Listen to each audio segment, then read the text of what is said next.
गुरुर्ब्रह्मा गुरुर्विष्णू गुरुर्देवो महेश्वरा गुरुर साक्षात परब्रह्म तस्मै श्री गुरुवे नमः. आपली ही जी साधना आहे ही आपल्याला मुक्त करते, लिबरेट करते, स्वतंत्र करते. आपला भारत देश पारतंत्र्यात होता. पारतंत्र्यातून आपण स्वातंत्र्य मिळवलं. स्वराज्य हा माझा जन्मसिद्ध हक्क आहे आणि तो मी मिळवणारच, ही सिंह गर्जना लोकमान्य टिळकांनी केली. अनेक नेते होते त्यावेळेस. लोकमान्य टिळक, महात्मा गांधी, भगतसिंग, राजगुरू, अनेक, सुभाषचंद्र बोस, पंडित जवाहरलाल नेहरू, आणि या प्रत्येकाचं भारताच्या स्वातंत्र्यासाठी योगदान होतं. आता काही जहाल होते, काही मवाळ होते, काही जहाल होते, काही मवाळ होते. आणि मग आता आपण डिबेट करतो, भारत स्वतंत्र कुणामुळे झाला? गांधींमुळे झाला का नेहरूंमुळे झाला? सुभाषबाबू राहिले असते तर असं झालं असतं, वल्लभभाई पटेल राहिले असते तर असं केलं असतं. स्वातंत्र्य नीट समजून घेतलं पाहिजे. हे राज्य व्हावे ही श्रींची इच्छा आहे. ही शपथ घेऊन रायरेश्वराच्या मंदिरात शिवाजी महाराजांनी 5-10 मावळ्यांसोबत या स्वराज्य स्थापनेचा संकल्प केला होता. स्वराज्य काय आहे, स्वातंत्र्य काय आहे आणि सुराज्य काय आहे, नीट शब्द समजून घेतलं पाहिजे. आपण कोणाच्या तरी आधिपत्याखाली राहतो, असतो आणि त्याच्यातून स्वतंत्र होणं, याला म्हणायचं स्वातंत्र्य. आज आपण स्वातंत्र्यात आहोत की पारतंत्र्यात आहोत? तुम्हाला काय वाटतं राकेश सर? आज आपण स्वातंत्र्यात आहोत की पारतंत्र्यात आहोत? तुला काय वाटतं शालेन?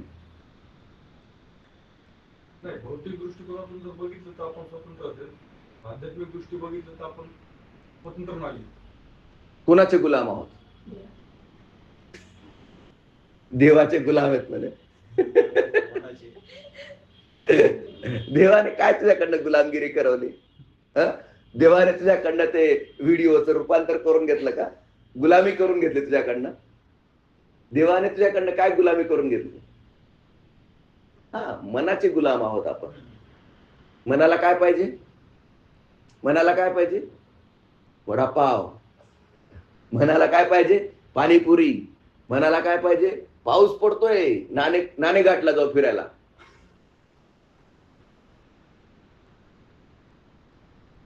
आज सुद्धा स्पिरिच्युअल अँगलने जर आपण विचार केला तर आपण पारतंत्र्यात आहोत आणि प्रत्येक व्यक्ती पारतंत्र्यात आहे. काही व्यक्ती जे जागृत आहेत ते स्वतंत्र आहेत आणि त्यांनी कधीही पारतंत्र्याचं टेन्शन घेतलं नाही. त्यांनी कधीही पारतंत्र्याचं टेन्शन घेतलं नाही.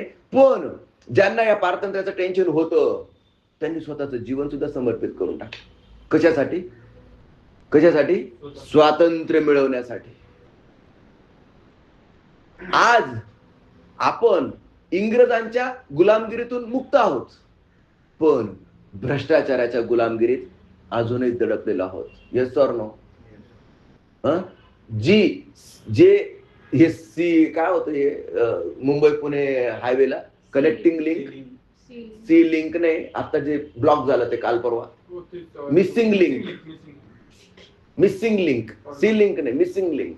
आत्ताच उद्घाटन झालं होतं 6 महिन्यापूर्वी आणि काल तिथं बरंच नुकसान झालं म्हणे. आणि ज्यावेळेस उद्घाटन झालं त्यावेळेस अनेक इंजिनियरांचं कॅनडाचं तंत्रज्ञान आहे, अमुक आहे, तमुक आहे, अशी वल्गना केली होती. आणि निसर्गापुढे काय चाललं का? मला इथं कोणत्या सरकारवर टीका करायची नाहीये. मला फक्त एवढं म्हणायचं आहे की जे 6-7 महिन्यात तुम्ही केलं होतं, निसर्गाने मिनिटात त्याचा खेळखंडोबा करून टाकला. आणि आज जी मिसिंग लिंक होती ती आज लिंक मिसिंग आहे. हे सोशल मीडियावर चालू आहे, हे सोशल मीडियावर चालू आहे. आणि आपण हे समजून घेतलं पाहिजे की आपण खरंच स्वातंत्र्य मिळवलेलं आहे का? आजही आपण भ्रष्टाचाराच्या पारतंत्र्यात आहोत आणि या भ्रष्टाचाराच्या पारतंत्र्यातून मुक्त होण्यासाठी सुराज्य निर्माण करण्यासाठी मदत फाउंडेशन आणि डिवाइन पाथ ऑर्गनायझेशन काम करते. ज्यावेळेस भारत पारतंत्र्यात होता त्यावेळेस पण हे कार्य करत होते. कोणी वेगवेगळे स्थापन केलेत, वेगवेगळे गट स्थापन केले असतील. सुभाषबाबूंनी आझाद हिंद सेना स्थापन केली असेल, कोणी काँग्रेस स्थापन केली असेल, कोणी डावे असतील, कोणी उजवे असतील. सगळ्यांचा उद्देश होता स्वातंत्र्य मिळवणं. आणि आपला इथं उद्देश आहे मुक्त होणं. विषय लक्षात आला का नाही? ते पण लिबरेशन आहे, हे पण लिबरेशन आहे. पण हे लिबरेशन कुणापासून नाही? स्वतःपासून. आणि स्वतःपासून जर लिबरेट व्हायचं असेल तर स्वतःला जाणून घ्यावं लागेल. शालिनी म्हणते सोड सोड सोड सोड सोड. अगं बाई तू सोड ना. मला धरून ठेवलंय, मला धरून ठेवलंय, मला धरून ठेवलंय. तुला कोणी नाही धरून ठेवलेलं आहे, फक्त तुला सोडून द्यायचंय. जे अज्ञानी आहेत ना त्यांची अवस्था अशीच आहे, त्यांची अवस्था अशीच आहे. आणि जेव्हा भारत देश पारतंत्र्यात होता त्यावेळेसही अनेक जागृत लोक मुक्तीचा अनुभव घेत होते. विषय लक्षात येतोय का तुमच्या? त्यावेळेस पण ते मुक्त होते, पण त्यांनी त्या मुक्तीच्या स्टोरीतून अनेक क्रांतिकारकांना जन्म दिला. ते सुज्ञ होते. त्यांच्या लक्षात आलं की हे 1100-1200 आलेत आणि एवढ्या हजारो आणि करोडोंच्या लोकसंख्येवर अधिराज्य गाजवतायत आणि इथल्या नैसर्गिक साधन संपत्तीचं दोहन करतायत. त्यांनी झोपलेल्या समाजाला त्यावेळेस जागृत केलं होतं. आपण आजही जागृत करतोय. त्यावेळेसही जागृतीची आवश्यकता होती आणि आजही जागृतीची आवश्यकता आहे. त्यावेळेस भारत इंग्रजांच्या गुलामगिरीत होता, आज भारत भ्रष्टाचाराच्या गुलामगिरीत आहे. विषय लक्षात येतोय का? आणि या भ्रष्टाचारापासून जर विचार केला आमच्यासारख्या शुद्ध लोकांनी, भ्रष्टाचारापासून आपल्याला मुक्त करण्याकरता देश जागृत करायचा आहे. व्यंकटेश म्हणेल सर आभाळाच फाटलंय, कुठे कुठे शिव. शिपायापासून तर मंत्र्या संत्र्यांपर्यंत आणि पार आता तर शंका घेतली गेलीये की राम मंदिराचा जो भ्रष्टाचार आणि जो चोरी झालेली आहे त्यात संघ इन्व्हॉल्ड आहे का, त्यात बीजेपी इन्व्हॉल्ड आहेत का? पर्यायाने नरेंद्र मोदीजी तुम्ही उत्तर द्या. विषय लक्षात येतोय का तुमच्या? म्हणजे ही बरं आता राम मंदिरात चोरी व्हावी, जे रक्षक आहेत त्यांनीच भक्षण करावं, जे रक्षक आहेत तेच भक्षक बनावेत, हे असं का होतं? कारण ज्या राम मंदिराची जबाबदारी ज्यांच्यावर दिली आहे त्यांना खरा राम कळलाच नाही. विषय समजतोय का तुम्हाला? जर खरा राम कळला असता, खरा आत्मा राम कळला असता तर हे रक्षक कधीच भक्षक बनले नसते. आणि ही अवस्था थोड्या थोडक्यांची नाहीये. जेव्हा मी बघतो ना लाखातून एखादा असतो, हा ज्ञानी खूप आहेत, पंडित खूप आहेत, डिबेट सगळे करतात, पण जागृत कोण आहे? जो जागृत आहे तो स्वतः ते स्वातंत्र्य, ते स्वराज्य आणि ते सुराज्य उपभोगतो. त्याच्या चेहऱ्यावर आनंद असतो, कुठल्याही गोष्टीचं टेन्शन नाही, कुठलीही काळजी नाही. हा टीका करणार की अरे रामाच्या मंदिरात तुम्ही चोरी केली, आणि ते टीका करतात जे रामाला मानत सुद्धा नाही, रामाला फिक्टिशियस कॅरेक्टर मानतात. असो, आपल्याला राजकारणात जायचं नाहीये. आपला विषय आहे खरं स्वातंत्र्य काय. तर स्वतःला जाणून घेऊन स्वतःच्या गुलामगिरीतून मुक्त होणं यालाच म्हणायचं खरं स्वातंत्र्य. तूच आहे तुझ्या जीवनाचा शिल्पकार. Your happiness is your responsibility. आणि त्याच्याकरता स्पिरिच्युअलिटी तुम्हाला समजली पाहिजे. What is I'm a spiritual person. आणि Shalini is a religious person. विषय लक्षात येतोय का? दोघांमध्ये काय फरक आहे? I'm a spiritual person, Shalini is a religious person. दोघांमध्ये काय फरक आहे? शालिनी तूच सांग, व्हॉट इज डिफरन्स?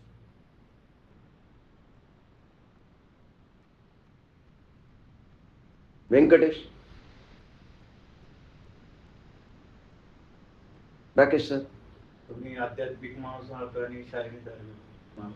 बरोबर, हे ट्रान्सलेशन तुम्ही केलं इंग्लिशचं मराठीतून. पण मला what is spirituality and what is रिलिजिओसिटी?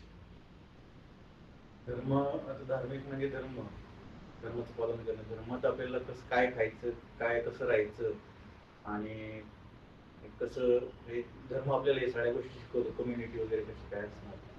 आणि स्पिरिच्युअलिटी ही जी आहे की आपल्याला म्हणजे आपल्या स्वतःच्या मनाबद्दल आणि स्वतःच्या मनाला कसं कंट्रोल करायचं किंवा आपल्या स्वतःच्या वैयक्तिक ह्याच्याबद्दल आहे मला असं वाटतं. परफेक्ट, तुम्ही उत्तर परफेक्ट बरोबर दिलं. हा, रिलिजियस तुम्हाला सांगतो, अजून सोप्या भाषेत सांगतो. स्पिरिच्युअलिटी हे युरेनियम आहे आणि रिलिजिओसिटी त्या युरेनियम पासून वीज बनवायची की अणुबॉम्ब बनवून देश नष्ट करायचा हे शिकवते. विषय लक्षात आला की नाही? आपण स्पिरिच्युअल आहोत म्हणजे स्पिरिच्युअल व्यक्ती धार्मिक असतेच, पण प्रत्येक धार्मिक व्यक्ती स्पिरिच्युअल असेलच याची गॅरंटी नाही. ज्यावेळेस मी स्पिरिच्युअल असतो त्यावेळेस मी सर्वानुभूती राम बघतो. याच्यात पण राम आहे, याच्यात पण राम आहे, याच्यात पण राम आहे, याच्यात पण राम आहे. चराचरात परमेश्वर. मी ते जे माझ्या घरात कुत्रं असतं ना, त्या कुत्र्याला कुत्रं म्हणून बघत नाही, त्याच्यातला सुंदर आत्मा आणि त्याच्याबरोबर खेळतो. घराच्या बाहेर गेलो तर घराच्या बाहेरच्या त्या झाडावर चढणाऱ्या जी गिलहरी असते किंवा पाणी पिणारी चिमणी असते, तिच्याकडे पण मी एक सुंदर आत्मा म्हणून पाहतो आणि त्या आत्म्याचं सौंदर्य बघून मी स्वतःच तो आनंद उपभोगतो. ओके. पण धार्मिक व्यक्ती जो असतो, तो धार्मिक व्यक्ती काय म्हणतो? कुत्र घरात नको, कुत्र बाहेर पाहिजे. हा धर्माचा नियम आहे. काय? कुत्र्याला घरात ठेवणं म्हणजे धर्माशी बेईमानी किंवा अधार्मिक व्यक्ती, किंवा एकादशीच्या दिवशी खाणं म्हणजे धर्माशी बेईमानी. सोमवारचा उपवास न करणं म्हणजे शिवाशी बेईमानी. धर्म तुम्हाला हे शिकवतो. विषय लक्षात येतोय का? धर्म म्हणजे नियम आणि सगळ्या नियमांपासून मुक्त म्हणजे स्पिरिच्युअलिटी. स्पिरिच्युअलिटी हे युरेनियम आहे, ही एनर्जी आहे, ही ऊर्जा आहे. जर ही ऊर्जा नीतीने आणि धर्माने वापरली गेली तर तिचा उपयोग वीज निर्माण करण्यासाठी, म्हणजे तुम्हाला जे पाहिजे ते निर्माण करता येण्यासाठी तिचाच उपयोग केला जाऊ शकतो. पण जर का धर्मांध व्यक्ती तयार झालेत, धर्मांध म्हणजे काय? हमारे किताब में लिखा है तलाक मतलब तलाक. विषय समजला की नाही? मग त्याच्यामुळे कोणावर काय अन्याय होतो त्याच्याशी काही घेणं नाही. बोने बोल दिया तलाक तलाक तलाक, बात खत्म. हमारे किताब में लिखा है बुर्का पहनना जरूरी है, तो हम सीसीटीवी के सामने भी बुर्का पहन के ही जाएंगे. विषय लक्षात येतोय का तुम्हाला? मला कुणावरही टीका करायची नाही. मला फक्त तुम्हाला हे समजावून सांगायचं आहे की what is spirituality and what is religiosity. जर तुम्ही धर्माच्या बेड्यांमध्ये स्वतःला अडकून घेतलं, तर तुम्ही स्वतंत्र झालेत का? नाही. आणि म्हणून खरा तो एकची धर्म जगाला प्रेम अर्पावे. खरा तो एकची धर्म जगाला प्रेम अर्पावे. कुणाला व्यर्थ हिनवावे, कुणाला व्यर्थ शिनवावे. समजता बंधू मानावे, जगाला प्रेम अर्पावे. खरा तो एकची धर्म जगाला प्रेम अर्पावे. कुणाला व्यर्थ हिनवावे, कुणाला व्यर्थ शिनवावे. समजता बंधू मानावे, जगाला प्रेम अर्पावे, जयाला देव तो प्यारा, जयाला धर्म तो प्यारा, तयाने प्रेममय भावे, जगाला प्रेम अर्पावे, खरा तो एक जी धर्म, जगाला प्रेम अर्पावे.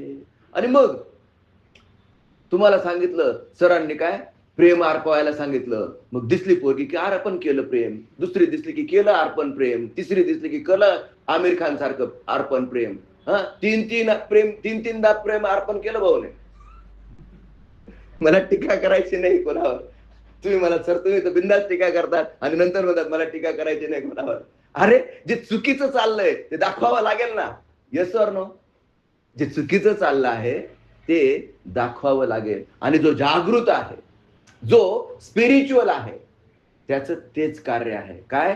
झोपलेल्या समाजाला जागृत करणं. जे चुकीचं आहे त्याला तुम्ही चुकीचंच म्हणायला लागेल. तुम्हाला चुकीचंच म्हणायला लागेल. आमच्या धर्मात अलाउड आहे. पहिलीला तलाक न देता, पहिलीचा डायव्हर्स न करता.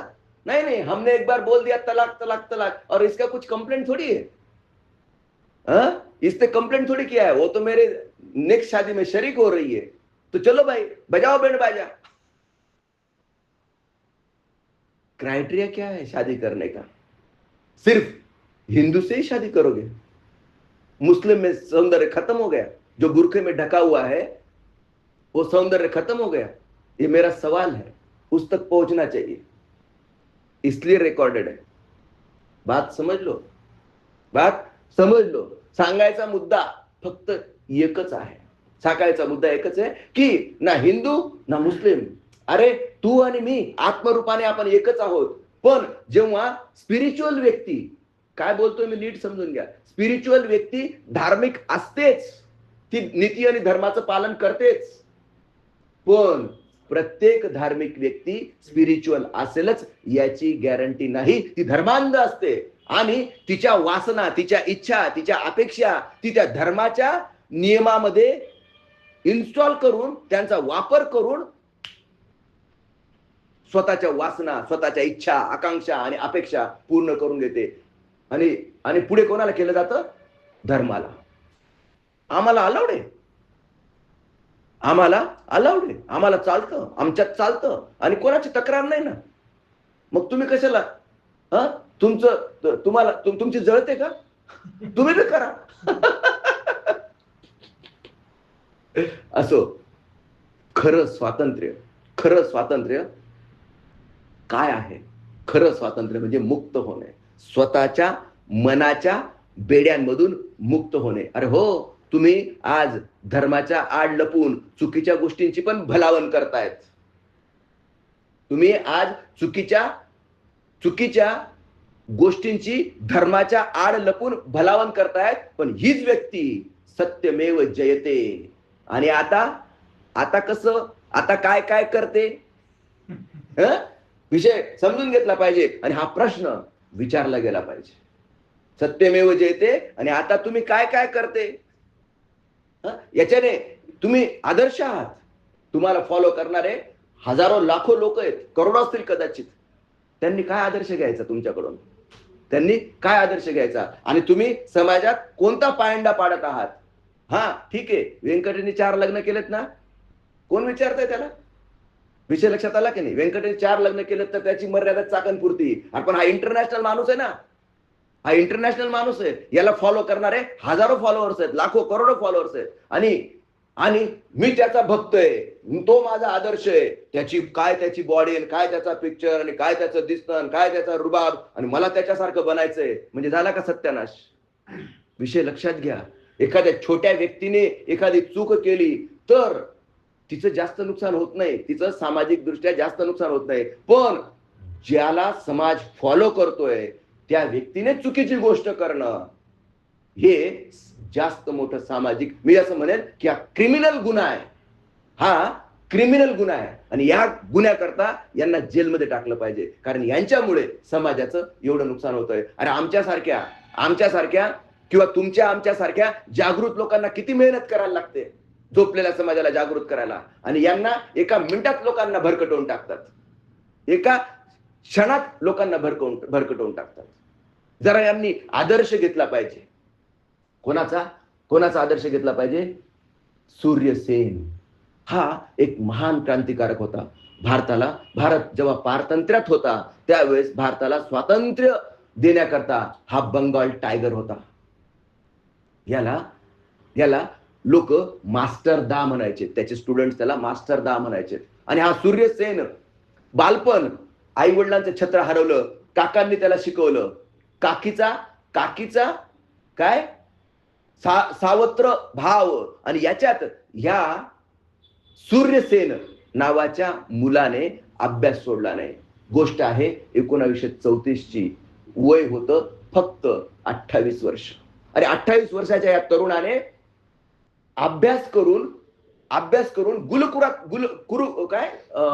गुरुकुलात अभ्यास केला होता. आणि त्या गुरुकुलात त्याला शिकवलं गेलं होतं की स्वतः लिबरेट कसं व्हावं. पण तो काय म्हटला? त्यांनी त्याच्या गुरूंना सांगितलं की स्वतः लिबरेट होऊन काय उपयोग जर माझा देश पारतंत्र्यात असेल तर. माझं हे शरीर या भारत मातेसाठी समर्पित मी करायला तयार आहे. या भारताला स्वातंत्र्य मिळवण्यासाठी मी माझं सर्वस्व बलिदान करायला तयार आहे.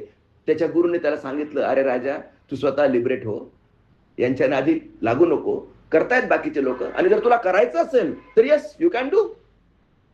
जर तुला हा देश स्वतंत्र व्हावा असं जर तुझी बेंबीच्या देठापासून इच्छा असेल तर तू अवश्य त्याच्यासाठी ते कार्य तुझ्या हातात घे, पण तू स्वतःला लिबरेट करण्याचा प्रयत्न कर, स्वतः मुक्त होण्याचा प्रयत्न कर. हा मार्ग त्याच्या गुरुने त्याला दाखवला होता. पण तो म्हटला की राज्य व्हावे ही श्रींची इच्छा आहे, मला एकट्याला स्वातंत्र्य मिळून काय उपयोग, सगळ्या जनतेला स्वातंत्र्य मिळालं पाहिजे, आणि त्यासाठी या इंग्रजांच्या गुलामगिरीच्या जोखडातून मी माझ्या भारत मातेला मुक्त करेल. ही शपथ त्याने घेतली स्वतःशीच. तो गुरुकुलातून बंगालमध्ये गेला. काहीतरी त्या गावाचं नाव आहे, मी विसरलो, कालच ही स्टोरी मी वाचली. चेट्टी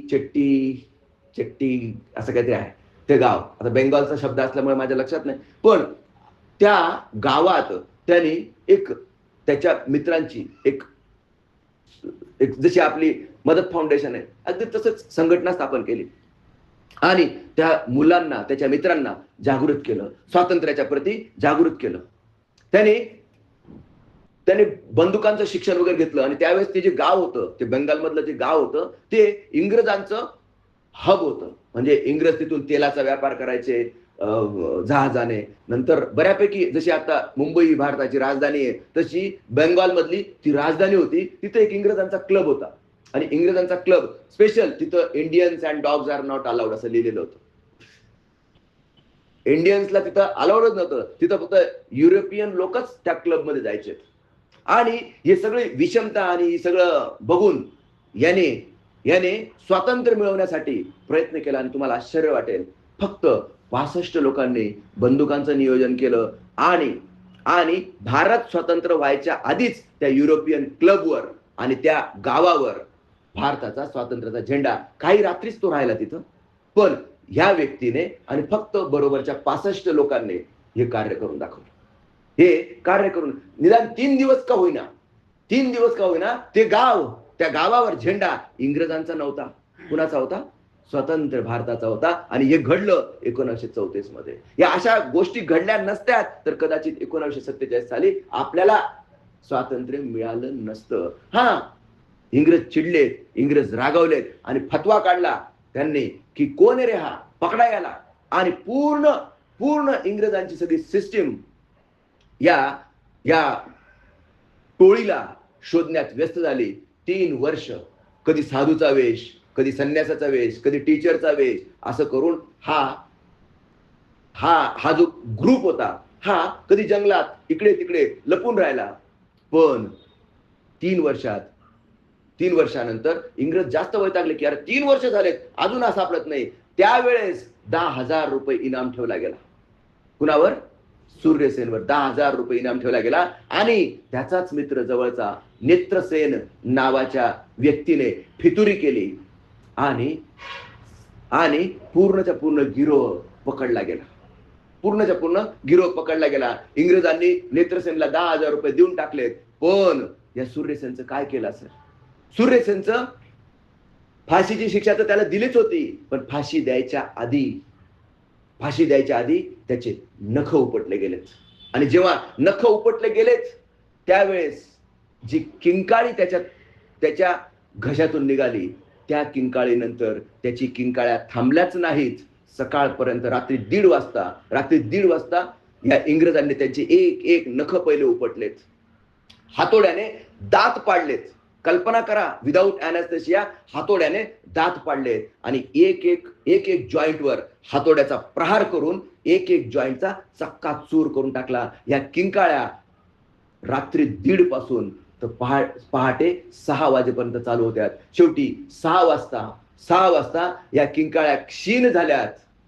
सूर्यसेन बेशुद्ध झाला. त्याचा शेवटचे शब्द होते, सूर्यसेनचे शेवटचे शब्द होते काय, की माझा मृत्यू माझ्या डोळ्यासमोर आहे, पण मी माझ्या भारताचं स्वातंत्र्याचं स्वप्न तुम्हाला देऊन जात आहे. तुम्ही हे स्वप्न पूर्ण करा.